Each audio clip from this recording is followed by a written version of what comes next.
मंद्रुप कृषी मंडळ अधिकारी यांच्यातर्फे मंद्रुप येथे शेतकऱ्यांसाठी खरीप पूर्व आढावा बैठक घेण्यात आला। एप्रिल-मे महिना खरीपाच्या नियोजनाच्या दृष्टीने महत्त्वाचा असून त्या दृष्टीने प्रात्यक्षिक मोहिमेला सुरुवात करण्यात आली आहे। यामध्ये विशेषतः बियाणे उगवण क्षमता चाचणी, दुष्काळजन्य परिस्थितीत फळबागांना मल्चिंग, नवीन फळबाग लागवड पूर्व तयारी, BVF लागवड तंत्रज्ञानाचे फायदे, ऊस खोडवा व्यवस्थापन व हुमणी किडीचे एकात्मिक व्यवस्थापन, फळे भाजीपाला विषयावरील या मोहीम स्वरूपात राबवल्या जाणार आहे। खरीप हंगामाच्या सुरुवातीला पावसात हुमणी किडींचे भुंगे मोठ्या प्रमाणात जमिनीतून बाहेर पडतात। या कालावधीत हे भुंगे गोळा करून नष्ट केल्यास किंवा प्रकाश सापळे लावल्यास हुमणीपासून खरीपात होणारे नुकसान टाळता येऊ शकते। त्यासाठी हुमणीचे एकात्मिक व्यवस्थापन या मोहिमेत समावेश केलाय। सध्या ऊस तोडण्याचं काम जवळपास पूर्ण झाले असून खोडव्याचे व्यवस्थापन करण्यासाठी ऊस 65 कुट्टी मोहिमेचं नियोजन या मोहीम आराखड्यात समाविष्ट केलंय।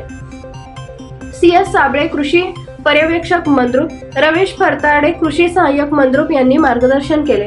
यावेळी प्रगतशील शेतकरी काशीनाम तुकाराम जेऊरकर, यल्लाप्पा वाघमोडे, विजयकुमार वाघमोडे, गुरुसिद्ध जोडमोटे, प्रवीण राठोड, सिद्धाराम हेळकर, शिवानंद माळी, शिवानंद घाले, महादेव कांबळे, चंद्रकांत कुंभार राजपूत, युवा शेतकरी गजानन काणे, रवी वाघमोडे, विनायक लच्चाने, तुकाप्पा जोडमोटे व इतर शेतकरी बंधू मोठ्या संख्येने उपस्थित होते।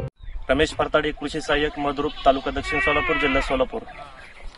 आज मौजे मंद्रुप या ठिकाणी माननीय नायकवाडी साहेब, कृषी विभागीय कृषी सहसंचालक पुणे, तसेच माननीय गौसाने साहेब, जिल्हा कृषी अधीक्षक सोलापूर, तसेच माननीय माळी साहेब, तालुका कृषी अधिकारी दक्षिण सोलापूर यांच्या मार्गदर्शनाखाली आज मौजे मंद्रुप या ठिकाणी शेतकरी बंधूंसाठी खरीप पूर्व आढावा बैठक घेऊन या बैठकीमध्ये शेतकऱ्यांना प्रत्यक्ष प्लॉटवरती येऊन प्रात्यक्षिक करून दाखवलेत। यामध्ये प्रामुख्यानं बियाणे उगवण चाचणी क्षमता, दुष्काळजन्य परिस्थितीमध्ये बागांचे मल्चिंगद्वारे संरक्षण, तसेच हुमणी कीड नियंत्रण, प्रकाश सापळा लावणे आणि बीज प्रक्रिया इत्यादी गोष्टीवरती त्यांना मार्गदर्शन केले।